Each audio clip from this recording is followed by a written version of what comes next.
All right, we'll get it going today. Where's everybody? I guess we're getting close to the end of the semester.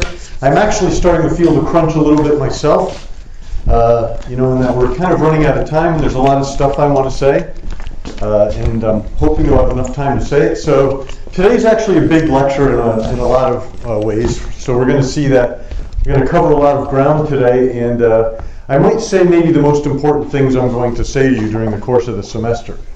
So there is a reading up there in your little heading in top hat there. Chapter 17 kind of goes along with what we're saying today. I actually, just going to start off with a very simple thing that we talked about last time, which is a growth rate, right? You'll see here in bullet point number 4, V2 minus V1 divided by V1. So it's the current value, the value next year, minus the current value, right? And then you just divide by the current value, and that tells you the percentage change in something over time, right?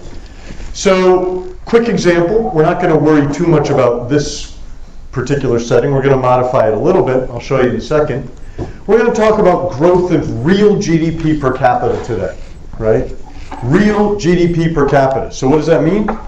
Remember all the stuff we talked about computing real values, right? Taking the price out, right? And then what we do is we calculate GDP for the United States and divide it by the population of the United States.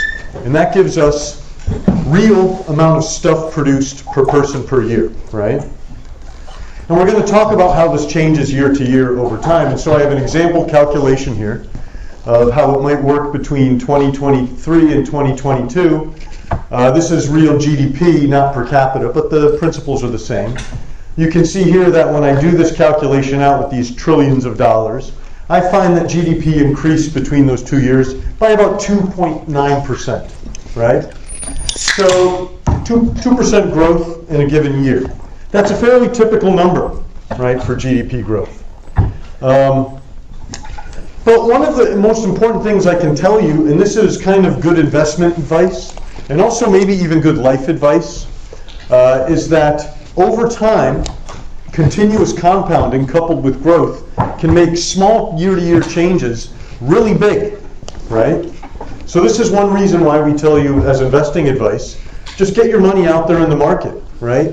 $100 will become $110 next year. That'll become $121 the year after. And as you continuously compound, by which I mean you take what you have, it grows a little bit, and then you reinvest that entire sum, that grows a little bit, so on and so forth. Over time, that can become massive changes, right? Continuous compounding. By the way, the number E, right, that mysterious log of the base of the natural logs, originally was discovered in this context, right? This continuously compounding interest. In particular. Now, I'd love to talk about that. There's one of my favorite subjects is the number E, but we're just going to have to keep moving because there's a lot of ground to cover today. So this is really our key application of this idea is actually economic growth, and that's the way it works. Every year the economy grows a little bit, can produce a little bit more than it could the year before, and then the year after that it builds upon that growth, and it keeps going over time, right? So what I'm going to show you here is something about how this actually works and how the world looks under different sorts of growth rates. So my hypothetical here is I start off with $100, right, in period 1. So you can even think about this as an investment example. And in each of these columns here, maybe I can do this, just space it out a little bit. I can kind of do the following. When I start with $100 on I have an interest rate of 1, 2, 3, and 4 in each of these cases. I should say a growth rate of this $100. And what I'm going to do is from year 1 to year 2, I'm just going to invest it. My $100 is going to grow into, under a 1% interest rate, 101. Under a 2% interest rate, or 2.5%, I'm sorry, it grows to 102.5, 104, and 110, right? And then what I'm going to do is take that sum, reinvest it, and watch it grow by the same rate the next year, you see? And I'm just going to compare what happens under this 1% versus, this is 10%, 4%, and 2.5%. Now, as I reinvest, you can see that, well, the 1% is growing. And look at what's going on with this 2%, that's growing too, but look at 4%. It actually happens that in about 20 years it doubles, right?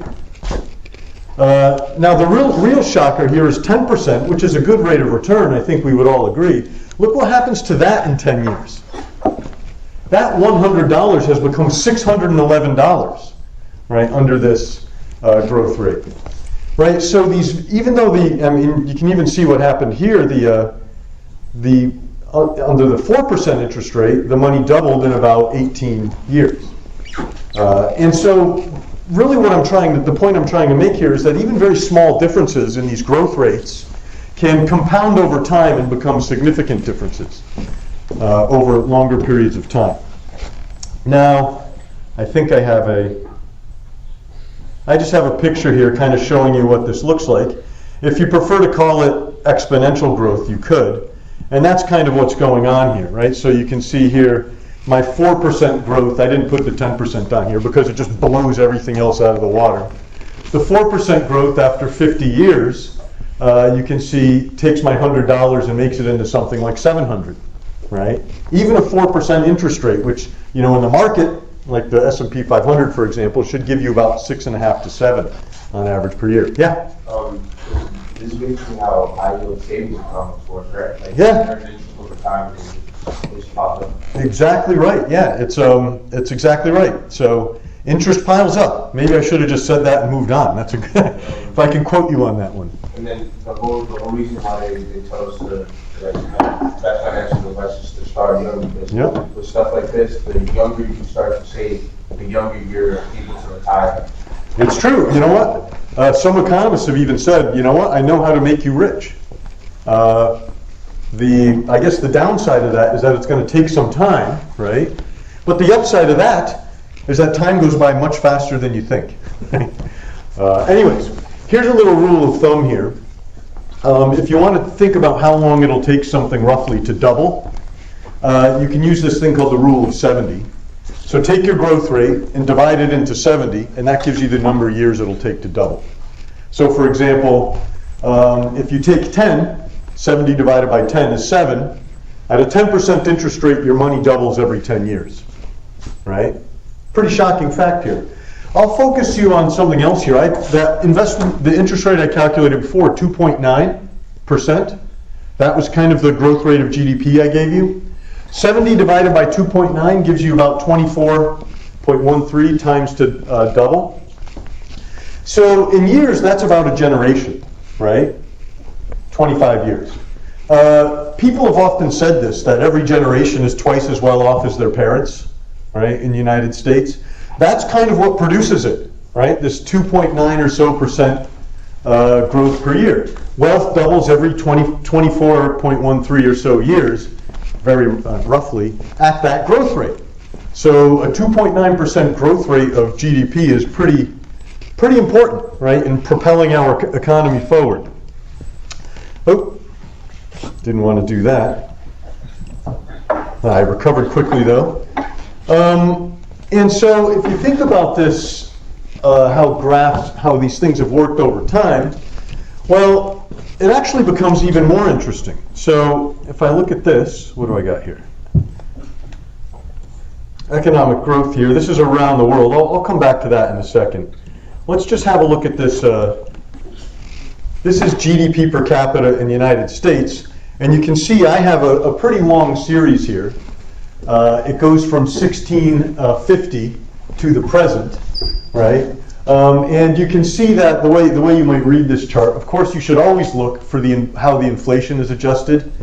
$2011, right? You can see here everything is in $2011. So if you came over on the Mayflower or something, in today's 2000 equivalent, or roughly today I guess, you would have had about $800 per year in wealth, right? So you can imagine what it would be like living on that amount of money today, right? That gives you an idea what it was like coming over in those times. But over time, the economy grew until now, something like $55,000 is about what we can, think about how we live today. That's how the typical person lives. In fact, in New York, It so happens we're much richer than most places. Now, one thing you can see here is that these blips, there have been these blips here. This is the Great Depression, right? And that's going to be the subject of next week when we talk about macroeconomics. That's kind of what concerns macroeconomic policy. So that's one look at the history. We're going to go back even further. The other thing we can do is we can kind of think about growth around the world. And this chart is a little small. I wonder if I can zoom in. Let's see. You can see what it has here is it talks about, if you look at the horizontal axis, you can see it has 1950 GDP, and then GDP today in all these countries around the world. And once again, these are not, here's the United States here, right?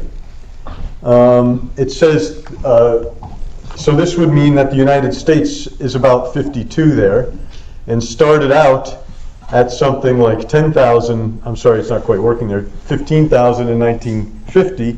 That's really grown, but the other thing you can do is you can sort of see that countries all over the world have experienced fairly massive growth. And if you look up there in the world right there, for example, the red dot, started out, is now at this point 15,000, right? The typical person around the world, the average person. In 1950 was around 3,000, right? So the typical person's wealth over the last 75 years or so has increased by what, 5 times? That's an amazing fact, right? You might even think about this even from an even longer setting. This is world GDP per capita, and by the way, if you ever want to think about how these things are calculated, it's a lot of fun to, I actually dove deep into the weeds with some calculations last night at the expense of other parts of this lecture. I'll get to that. But you can see here that this is this is British history in GDP.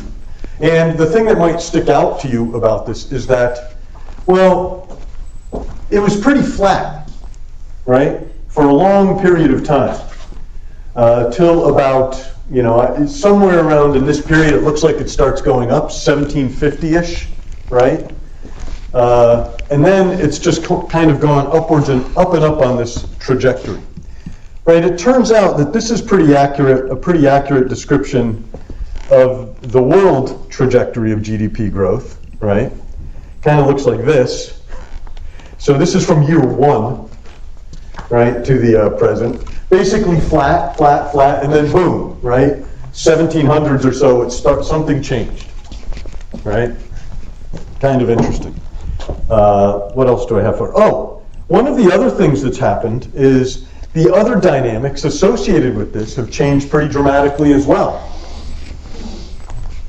So, here we have GDP per capita on the left axis and population on the right axis. I'm kind of mainly looking at this bottom thing.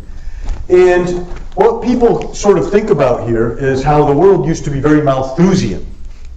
So what does that mean? It means whenever population increased, it meant GDP per capita went down, right?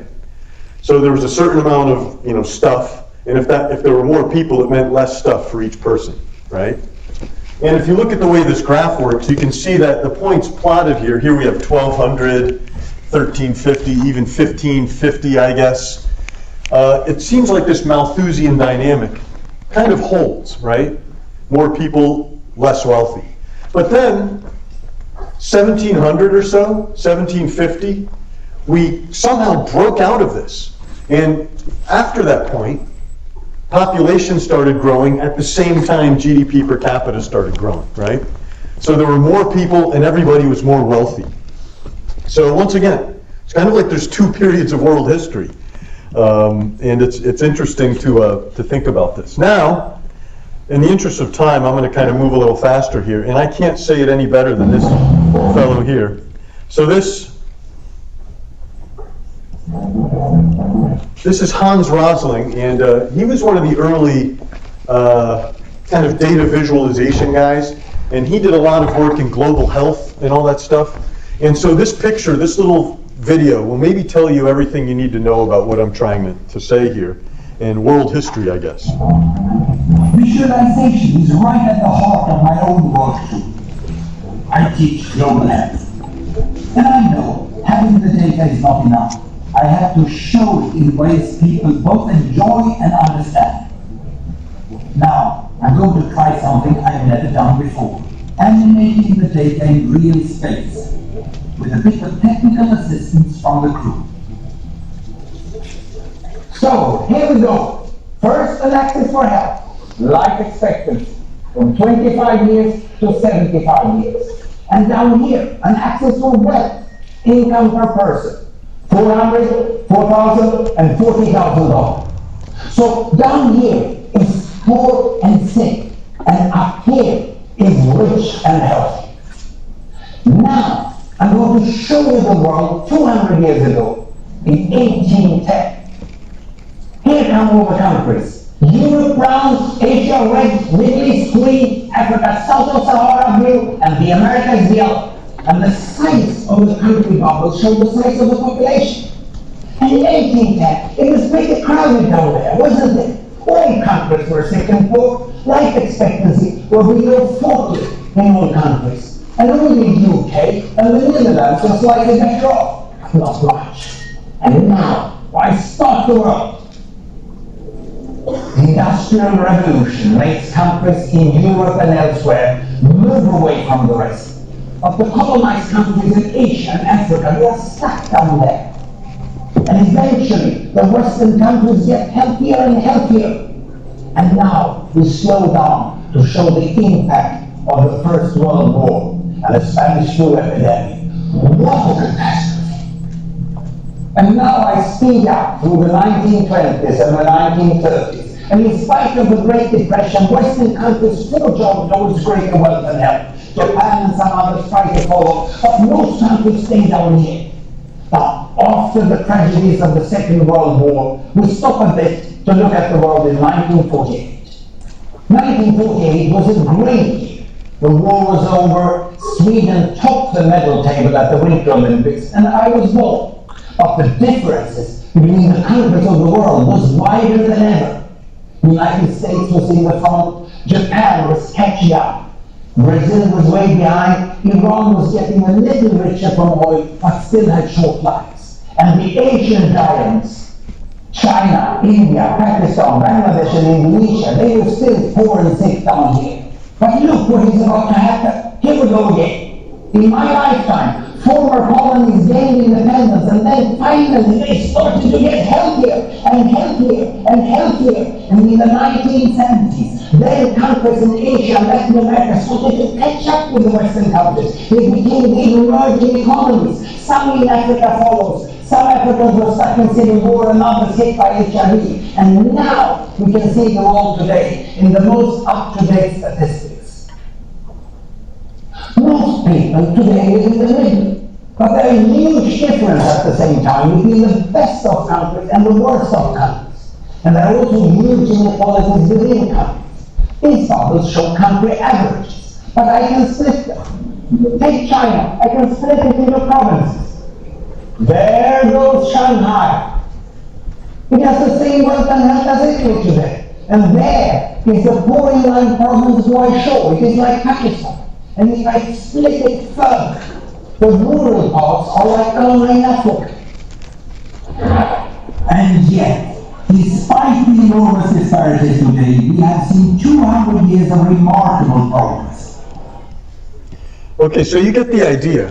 Now, this is maybe how economists look at world history. And so, one second. You sort of think about this as one period where not much happened. Something happened in the 1700s. And then the world, at different rates, started growing. But the last 75 or so years have been one in which massive growth has occurred across the entire world. Yeah? What was with that graph? What was with that graph? That graph was weird. It was a lot of stuff on there. No, there was a linear axis, the logarithm. Oh, yes.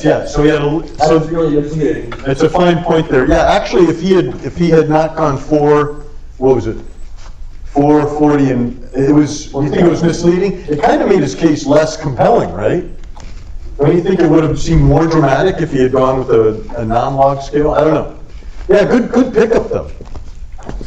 So yeah, so this has changed just about everything for everybody around the world. One other thing I don't really have time to talk about, but there's a lot of economists think deeply about this, is the coincident demographic transition, right? Which is the process by which world birth rates are now falling dramatically and rapidly, right? And we think this has a lot to do with the relative wealth of women, right? Who, when women get more educated, they suddenly have, the opportunity costs kick in. Having children is more costly. People have fewer children, higher quality children as it happens. So it's a fascinating subject that if you're interested in a family economics or a labor economics course, you would talk about.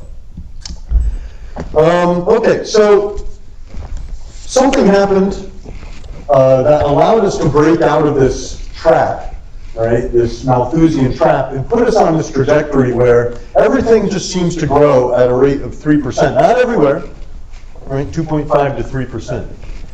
So, and once you start thinking about this, as Robert Lucas, a Nobel Prize winning economist once said, it's hard to think about anything else. Why did this happen, right?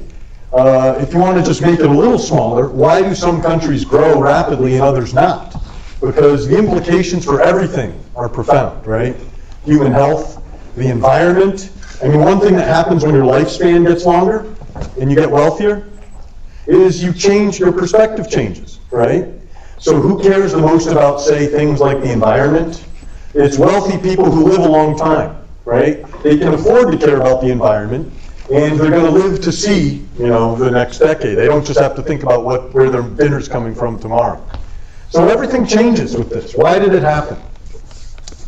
So people have actually attacked this in a couple of different ways. We have classes in the economics of growth, which are fascinating to get into all of this stuff. So you can kind of think about it this way, this meta question, why did the Industrial Revolution happen when and where it did? Right? So this book at one point was a giant hit that was written by a biologist, Jared Diamond. I don't know if anybody's seen it. It's called Guns, Germs, and Steel. And you could say it's kind of an environmental deterministic book in some sense. And that what he does is he goes back to almost prehistoric conditions and says, well, this is why things worked out in Western Europe. Why Western Europe, for example, was able to build, steel ships and guns and then sail elsewhere and then conquer people. Why it wasn't the other way around. By the way, it's not obvious if you get to the year 1500 or so that was what was going to happen, right? Certainly the Far East and the Middle East were equally, if not more, developed than Western Europe was at the time. So that's kind of one way to think about it. And he gets into all these things like what kind of animals were native to these different parts of the world, like Europe as opposed to Africa, what kind of seeds there were. He talks about how, it helped that things traveled east to west from Europe to Eurasia as opposed to north to south. But the problem is, of course, it's really hard if you're trying to test these things statistically. It's really hard to sort of do that because you have essentially one observation, right? This historical event that occurred. But that having been said, we do nowadays think very hard and do cross-country comparisons to think about why some countries grow and why others don't. And we've kind of, I don't know if settle is the wrong word, but you might say that what most economists sort of agree on today, I mean, many economists, some of them, maybe the majority, right, I'll put it that way, is that it's some combination of institutions, by which I mean protecting people's, property, the rule of law, coupled with property rights and, ability to own and sell and things, with markets, right? Those two things together, institutions that support the functioning of those two things, tend to be the things that fuel growth, right? And of course, there's a massive literature on economic development about why sometimes these conditions don't seem to materialize in some place. But this isn't the only thing, right? A lot of people have talked about everything from prior capital accumulation to sociological characteristics of the populations. So now I'm thinking about Max Weber, If anybody knows the, you know, the riot, what is the Protestant work ethic, and Max Weber, a sociologist. By the way, economists have thought about tests of his hypothesis. They're really cool. They involve maps and stuff. But property rights and governments, my fourth bullet point here, seems to be the big thing, right? And that they lay the seeds for innovation. But there has been much discussion about the role that geography plays, and in particular, good geography. And we'll talk about that in a second. So, accumulation. It used to be the case that people thought that it was just the fact that capital, you know, machinery and stuff built up over time. But economists don't really think that that's the thing that causes growth nowadays. I mean, there's a couple of examples that sort of run counter to this. In World War II, right, a lot of capital was destroyed, and it didn't really seem to matter for the overall trajectory of growth. In fact, Rosling just sort of blew past, you know, he paused the world after World War II, but you could barely see it on the map, right? Which was on his graph, I'm sorry, which is weird. Also, the development experience of the 50s, which was focused on these giant capital projects in less developed countries, didn't seem to really work the way we hoped. Human capital is another one, right? What do we mean by that? We mean accumulated knowledge and intelligence, right? Or not intelligence, but accumulated knowledge and how it interacts with people and their intelligence and things like that, right? Causality here is a big problem because the economy grows, people get more schooling, the economy grows, people get more schooling. What's causing what, right? How do we know that it's education, say, causing growth? So there's that. One of the interesting things I can throw out there about the sociological hypotheses, kind of forgot I had this in here, and what economists think about this, right, that there's something about this Protestant work ethic that caused all of this.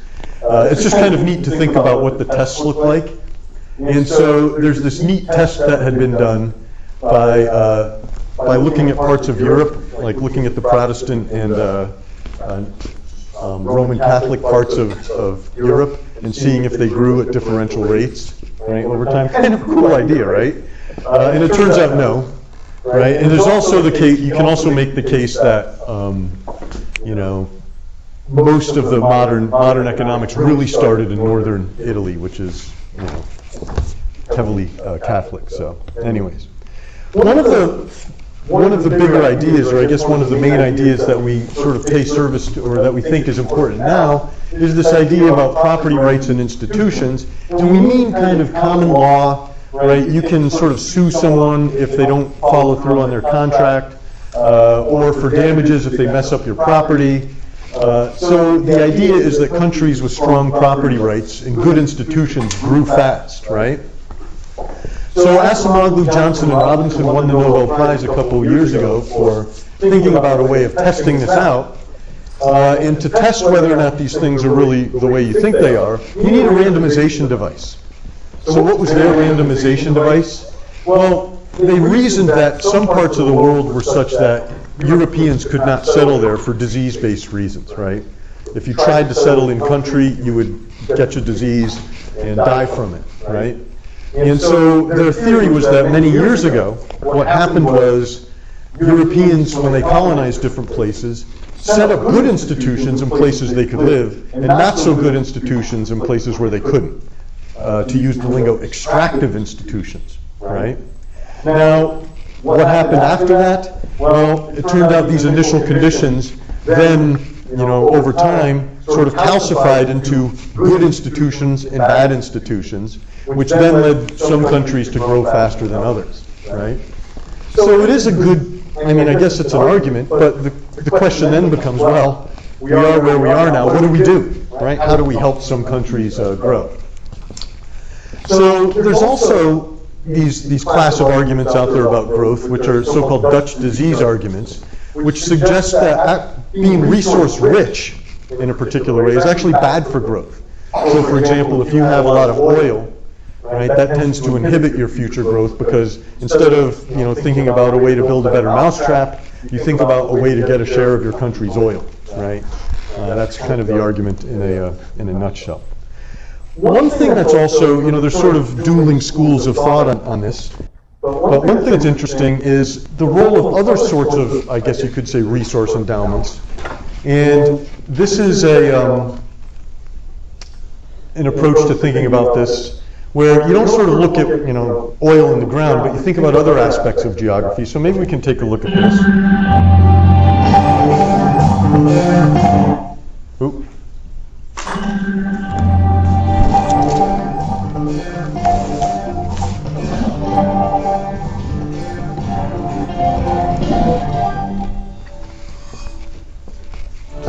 Think about some of the biggest and most prosperous cities you've been to. What do many of them have in common? Water. They sit on a major coast or on a major river. This map shows GDP density. How much GDP is produced per square kilometer. You can see that the coast of the U.S. and the areas along the navigable rivers of the Great Lakes regions are just chock full of GDP. Likewise, in Western Europe, in Japan, along the coast of China, and the coast of Australia. Why is this? It's much cheaper to transport goods over water than over land. So, it has been argued that access to water reduced the cost of trade and gave merchants access to larger markets. In turn, larger markets gave merchants a greater incentive to specialize and to innovate. As a result, civilization grew where trade was easiest. Even today, countries that are landlocked are on average poorer than countries that have access to a coast. What's the most landlocked continent of all? It also happens to be the continent with the most poor countries, Africa. First off, Africa is enormous. You can fit most of the United States, China, India, and a lot of Europe into Africa. That's big. Second, Africa is landlocked. While Africa is far bigger in total size than Europe, if you just measure the coastline, Europe has 2 to 3 times more coastline than it does Africa. And because Africa is big and landlocked, trade is more expensive, and economic growth is slower to start. What we learned from this foray into civilization and geography is 2 things. First, being landlocked is like a natural tariff, and a natural tax on trade. And if natural tariffs are bad for growth, then perhaps tariffs created by governments aren't that great for growth either. Second, growth is not just about policy. Some places have natural blessings that have helped those places to prosper, and that too helps us understand our world. Okay, so you get the idea. Maybe you haven't, one reason why I showed you that is that website, Marginal Revolution, a lot of little economics videos that are fun to watch and well made. And it's also maybe something that you haven't really thought about maybe all that deeply about, how just the world is structured in terms of geography. The only city I can think of that was built in a place where there isn't water, or there wasn't water initially, is Las Vegas. Right? That's the only one that comes to mind. Anyway, so hopefully you'll think a little bit about these things. But I think it's kind of interesting to, let's emphasize something else about growth that has been unequal, both around the world and across people, right? Some people, as this ongoing growth process occurs, get very, very rich, right? And maybe others fall behind a little bit. But it might be, maybe we should think a little bit about that as well. And so I spent a lot of time doing this over the last 24 hours, more time than I should have. But this is the classic economics deep dive that you just get mixed up in. And let me see here. I guess this is what I was working on. There's what I did, and this is what I kind of reduced my data to here. So what I did was I was looking at this book. If you're interested, I can dig up the source for you. It kind of goes back through history and says, who are the richest people of all time, right? And then it says, how rich were these people relative to rich people today, right? And so I started to think about the methodology a little bit and parsed out, I guess you could say, a list of rich people over time. And this is one way of thinking about economic growth and what it does. So you can see John Jacob, everybody, how many of these guys have put some impact on New York City? John Jacob Astor's name is everywhere, right? He's the original Astor. So the Astor hair, I can't think of what his son's name was. I believe died in the Titanic, right, when it sank. One of the famous Astors. But Astor's name is all over New York City, right? Astoria, Astor Place, all that stuff. Made his money in the fur trade, and so it turned out he had about $20 million in wealth in his term, right? Back in the day, 1848 is his peak year. What I did here was I took the CPI from that year and the CPI from, I guess, modern times, and I just calculated what his wealth would have been like in modern times. So he would have had about $744 million. Right? That would have been his fortune. That's pretty good, right? I mean, it's not like Elon Musk here, 787 billion, right? But of course the world was a lot less, or the United States was a lot less wealthy at that time. So right here, right, I have this column, which is basically what you do is you take the total GNP of the United States, right?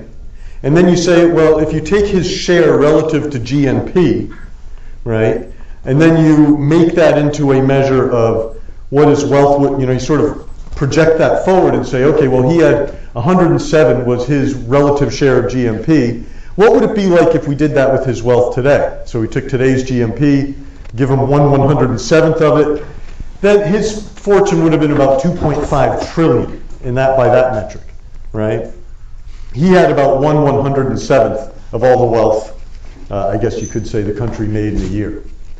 So you can kind of look at this list over time and think about what it means. You can see that we have, in real terms, the amount of stuff that Elon Musk has certainly is pretty large.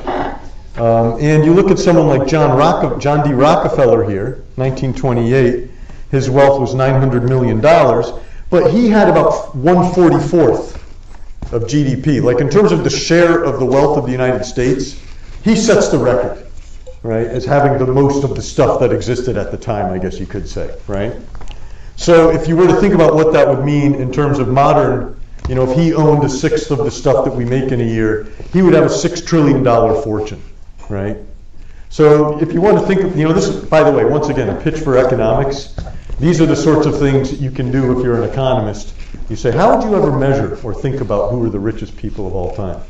And then I had to stop myself. I started thinking about, well, what if we go back to Rome? Or, ancient Egypt, how wealthy? And I was like, you got to stop, because you do have to give a lecture. So I stopped at 1800.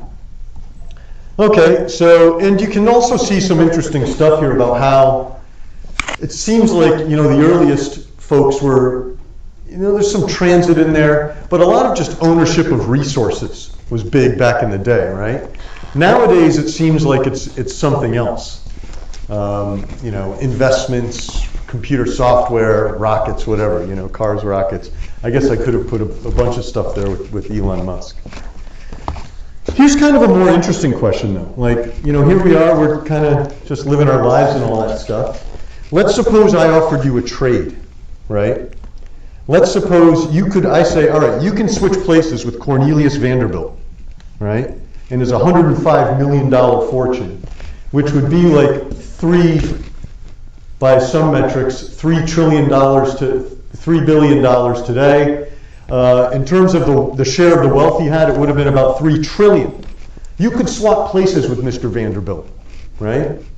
And live your life with his fortune. The catch is you would have to do it in his time, right? 1877. Would you take that trade?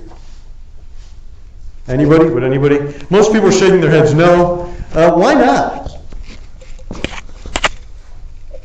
Forget about your phone, right? You wouldn't have a phone or television or air travel, or you couldn't go get any sort of cuisine you wanted down the street. Oh, if you scratched your finger, it might kill you, right? Because things like penicillin hadn't been invented yet. All right, well, maybe that's a little extreme. What if we went to Henry Ford, 1947? Now at least you can get a car, right? And there's some air travel. You making that trade? Just trade places with Ford, you could go live then? Nobody? Weird, huh? You wouldn't want to be the wealthiest person in the world less than a century ago? All right, how about Sam Walton, 1992? Anybody? Would you take that one? That was close. Okay, a couple people the year I graduated college. Let me remind you, no streaming, right? There's no streaming service. We didn't have phones, right? None of that stuff. If you wanted to watch a television show, you had to watch it when it came on at that particular time. So, no internet, of course. And then I think maybe as we get more and more recent, that nowadays maybe we would trade places with, Paul Allen, right? But the point is kind of made, right? The amount of things that have happened worldwide and the stuff that the average person has on hand is really quite incredible, right?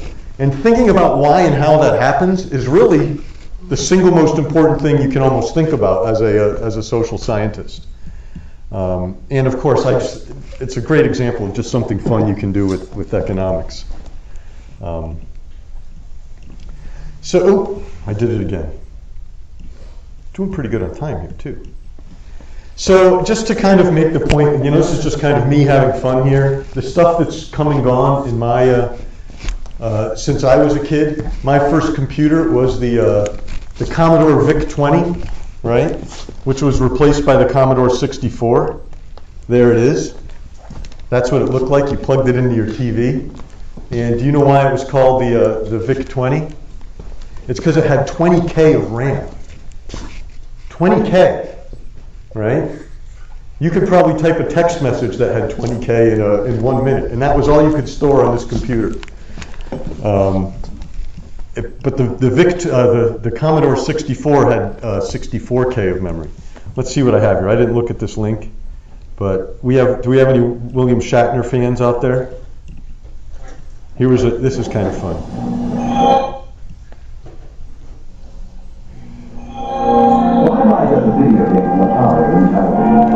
From the only computer the 1980s for the $300, the Commodore VIC-20.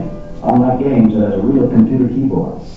With the Commodore VIC-20, the whole family can learn computing at home. And games too.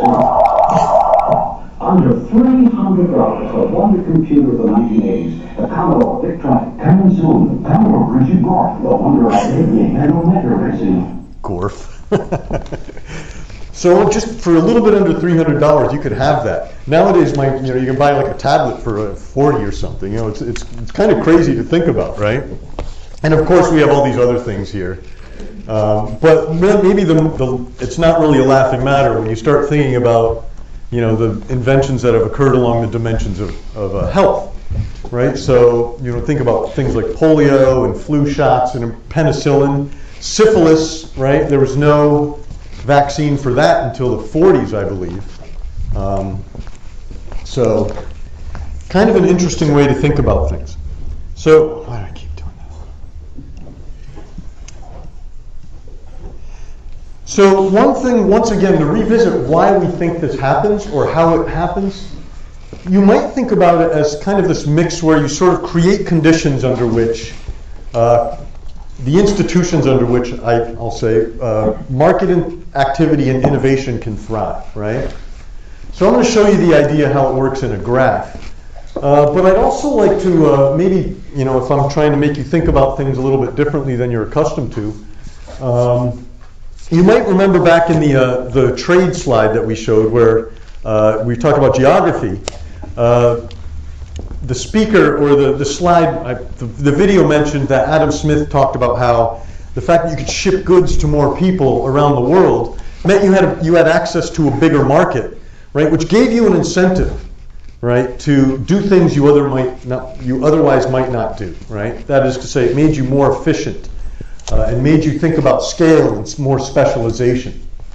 And so this idea of operation at scale, I think about a lot.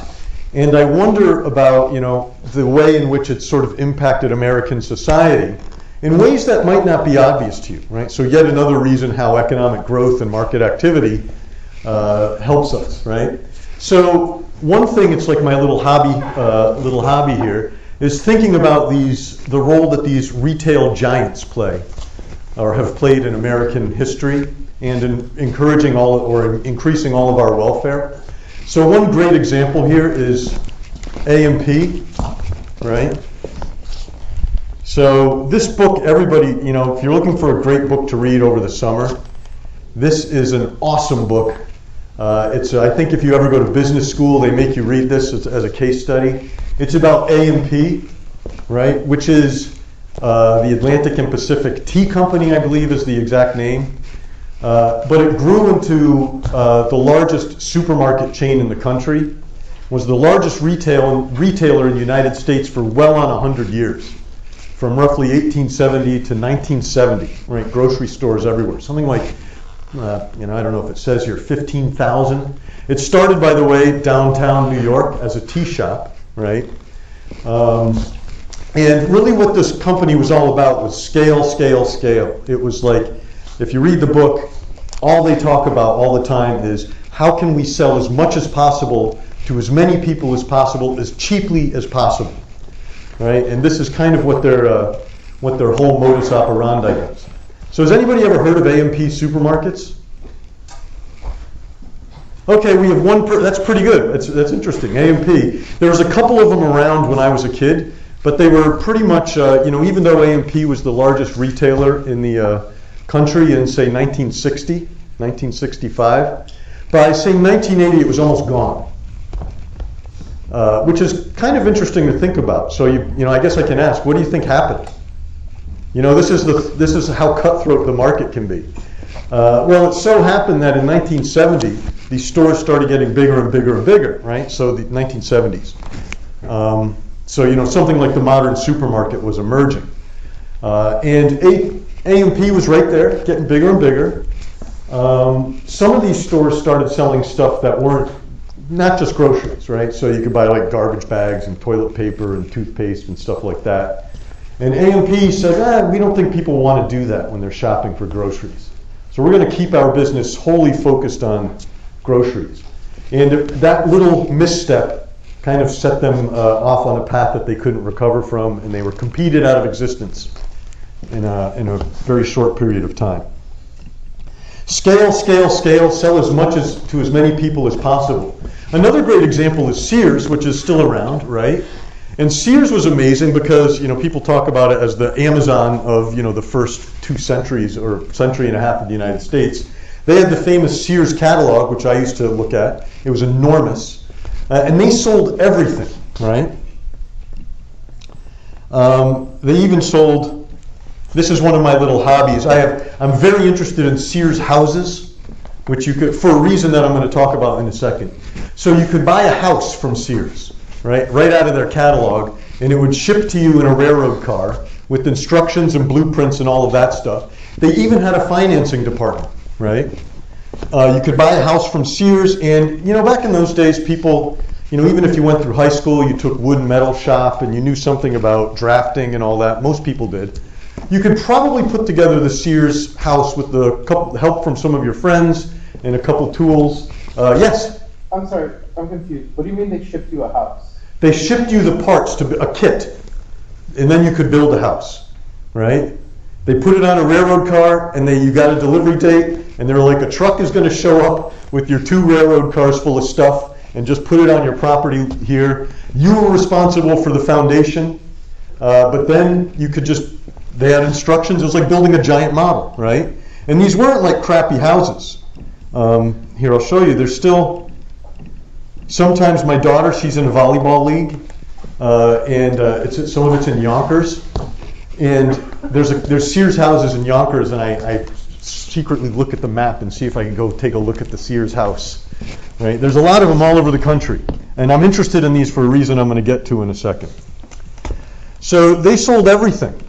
Now, I was thinking about how we might sort of think about this in terms of our supply and demand graphs, and I kind of came up with this example here about what these businesses do in history and what they do for markets and all of that stuff. And so I kind of came up with the following, which is maybe a hearkening back to something we talked about in game theory. So on the left here we have a market, I don't know, groceries or whatever, where you can see here there's supply and demand and they're crossing, and the price is $10, right? 80 units are provided. 80, that's important, right? Now, on the right-hand side, I'm going to pull the board out in a second. We have maybe a single entrepreneur, right? I can't remember, is it the Hartford family that created the AMP? Or Jeff Bezos? Maybe that's a more provocative one. Bezos comes along and says, I know how I can supply this product to this market at a very low cost, right? And so there I have it in there. That's the supply curve of our entrepreneur, the green MC line, right? It's flat. It's at $2, whereas the market price used to be at 10. So maybe I'm being a little dramatic here. So what could this person do, right? What could this person do with this particular setting here? Well, I can show you using our ideas from game theory and a little graph here. This entrepreneur could engage in limit pricing, right? Now, what do I mean by that? Where did I put I seem to have my marker here, so I'll have to soldier on with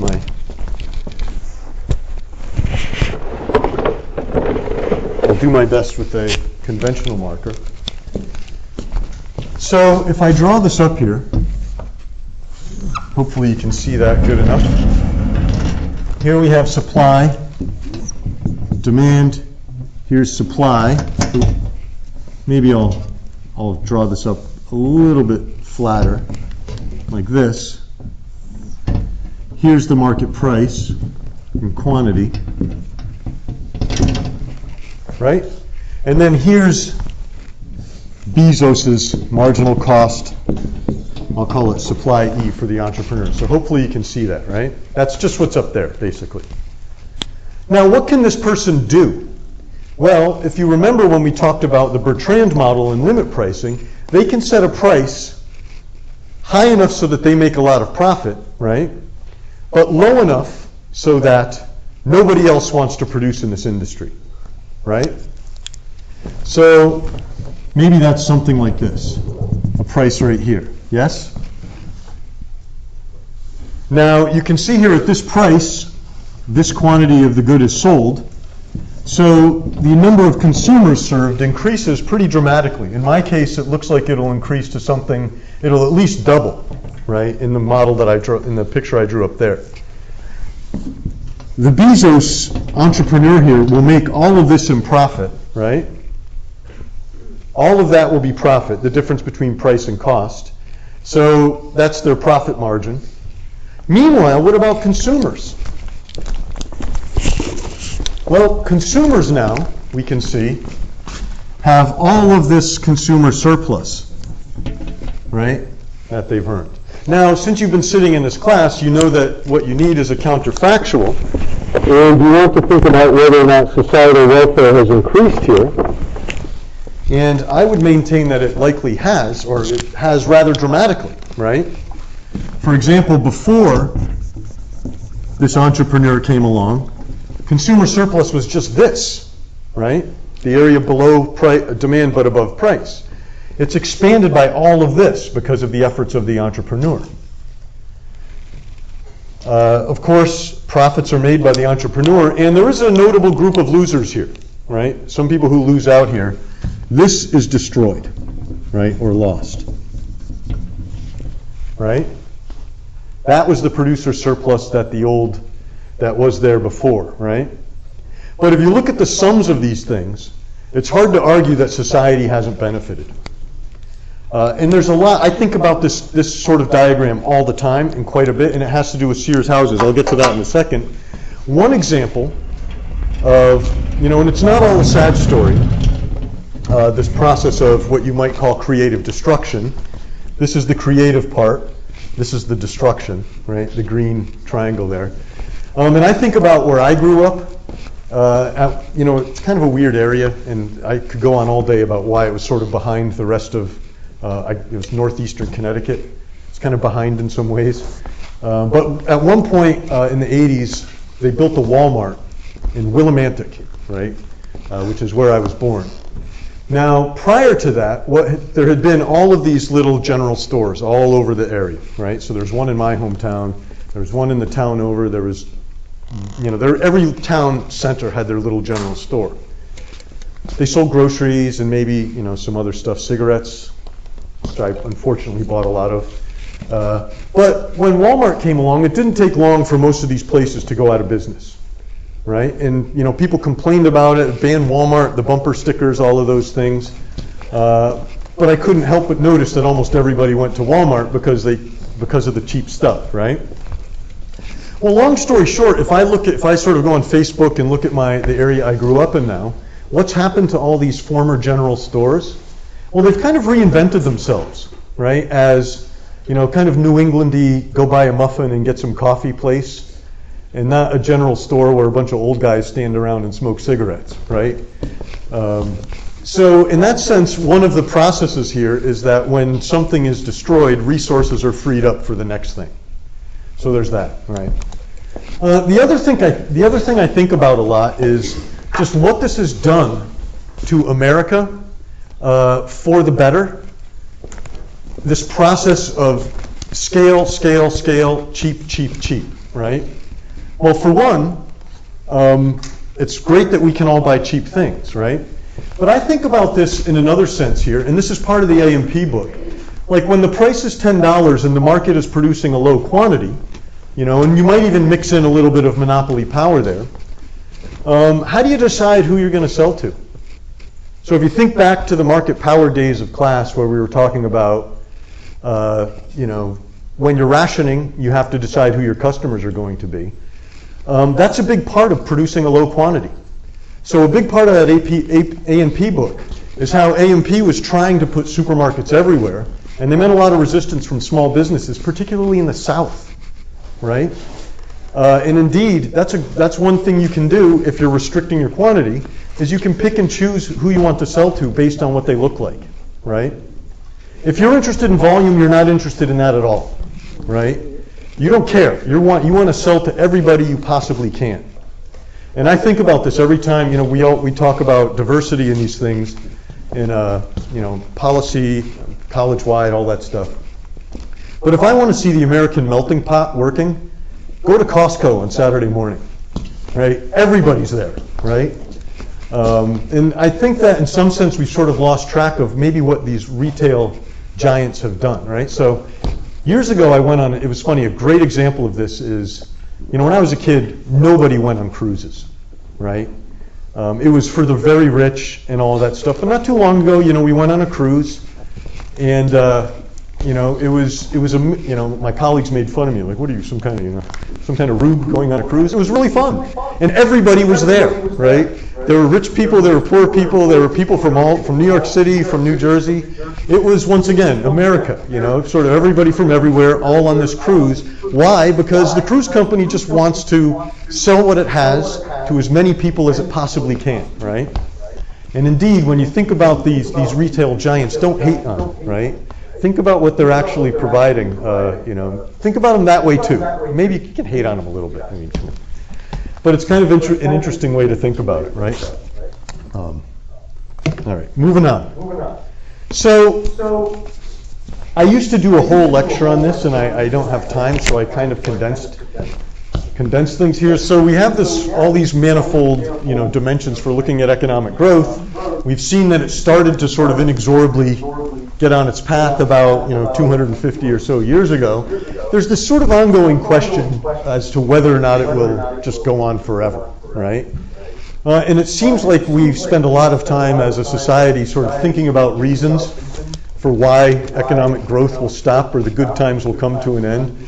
And so I used to we did it last time, so we don't need to do it again. But I used to look at all these movies about all the ways in which things would come off the rails. So maybe I'll just focus in on a couple things about this slide here. There used to be this whole thing about how all of our prosperity and all of our growth was going to stop because we were going to run up against a resource constraint. And it doesn't seem like that's going to happen, right? So there are all these movies kind of about this, like Soylent Green. That was the original movie. Does anybody know what happened in Soylent Green? It was kind of it was a really weird, I don't want to ruin it, but it's basically, it's one of these things where to reduce population, you get offered a certain type of deal where you can kind of, they'll give you some money to party for a year, but at the end of the year you have to kind of check into the determination. What's it made of? Yeah, exactly. So there's the plot spoiler, and that also helped solve a food problem that was so. But really, the underlying issue was scarcity and how we were going to run up against everything, right? So the exemplar of this is Paul Ehrlich. He wrote this book in the 60s, The Population Bomb. And it was about how through the 70s and 80s, hundreds of millions of people were going to die of starvation, right, because of scarcity. And long story short, that never happened. And I actually have a copy of the original of this book in my office. And it's really weird to read. It's almost surreal to kind of read it. Like he talks about, it starts off talking about how, we're going to run out of food for everybody because of global cooling, right? Was the kind of what was in his original edition, right? So in fact, there are economists who do a lot of what I did earlier, right? Sort of doing historical comparisons. And they say, well, how has the price of, a lot of these raw materials changed over time? Such things like aluminum, oil, steel. And it turns out the real price of all of these natural resources actually stayed constant or gone down over time, right? Why? Because of typical technological progress. So one thing that's interesting is when I started teaching, nobody seemed to worry about this when I started teaching at Hunter. But it's actually the case, people used to worry about overpopulation. Maybe underpopulation is going to be the bigger problem. I don't know. There's certainly, I guess, pluses and minuses about underpopulation. But, so Children of Men, by the way, that's a really neat movie about the future where people just stop having children. But it is worth just pointing out here that fertility rates around the world have just rocketed downward, right? So the TFR, the total fertility rate, is the number of children that the typical woman will have during her lifetime. It has to be about 2.1 for the population to hold constant. And now in vast swaths of the world, let's see, we got some charts. In vast swaths of the world, it is well below replacement, right? Even in the United States, I believe we've slipped below. We've slipped below the replacement rate. So some people think that's more of a pressing concern.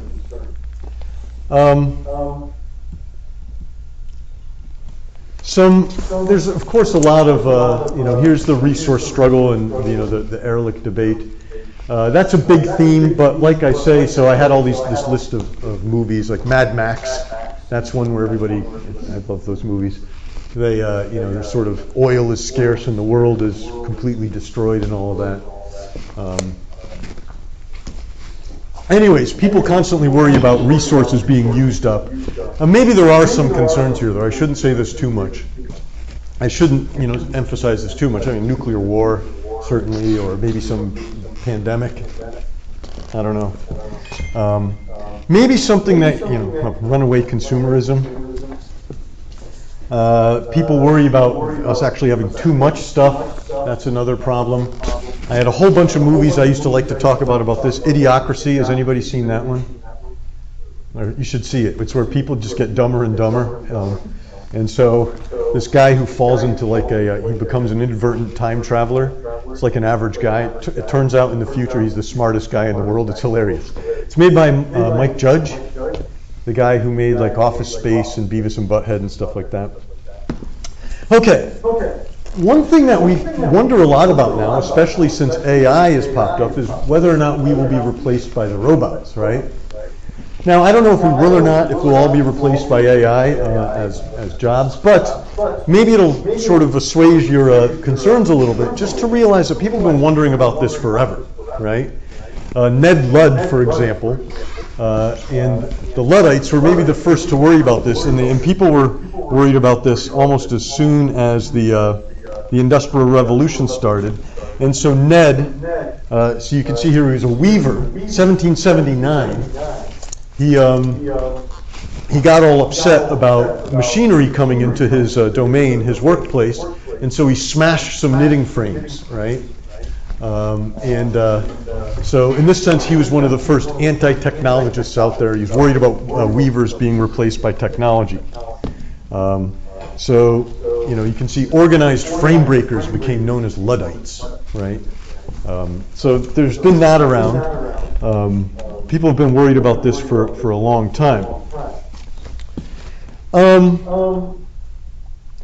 Maybe what I'll say is I'm running out of time here, and so I'll just kind of say that I think about this a lot too. So one thing that happened in the United States as well over the past century or so is just the nature of the way we work has changed incredibly dramatically. So if you go back, let's see, to my great-grandfather or my grandfather, farmers, right? In fact, something like 2 out of every 3 people was a farmer, worked on a farm, right? That was the way the world was 150 years ago. Well, fast forward about 50 years, and it was something like, maybe 1 out of every 1,000 people worked on a farm, right? Why was this the case? Just a massive improvement in agricultural technology, right? It got, labor replacing technology. And of course, that transition, right, happened, and we don't even really think about it that much, right? Somehow we all found things to do that made the world more productive, even though some things that, almost everybody used to do were now taken over by machines. So it's been happening continually all this time. And I guess I should, shout out to John Henry. That's an old American legend about that, right?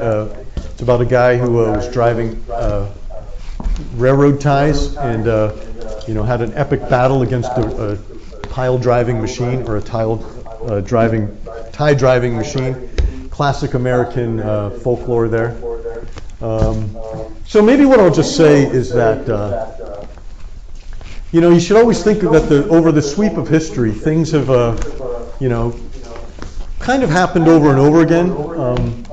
And so maybe there's less cause for concern than you think, right? And let's see, I did pretty good. I think I covered just about everything I wanted to. I'm trying to think, let's do a quick attendance while we're here, right? Perfect timing. And then I can talk about practicalities here. I'll leave it up here too, so you can, as you sort of file out or whatever, you can still do it. Practicalities. So this will conclude my discussion of economic growth and all of that. I am trying to get together an extra credit assignment, and I'm just kind of waffling as to what it should be about, but it should be something fun about price adjustments over time. I sort of settled on that. The other thing is next week will be macroeconomics week, where we will talk about the things I sort of promised we would talk about to begin with, right? Employment, interest rates, inflation, and how they interrelate, modeling them out. All right, I guess that's all I have for you today. I'll leave this up as you take off. Have a great weekend.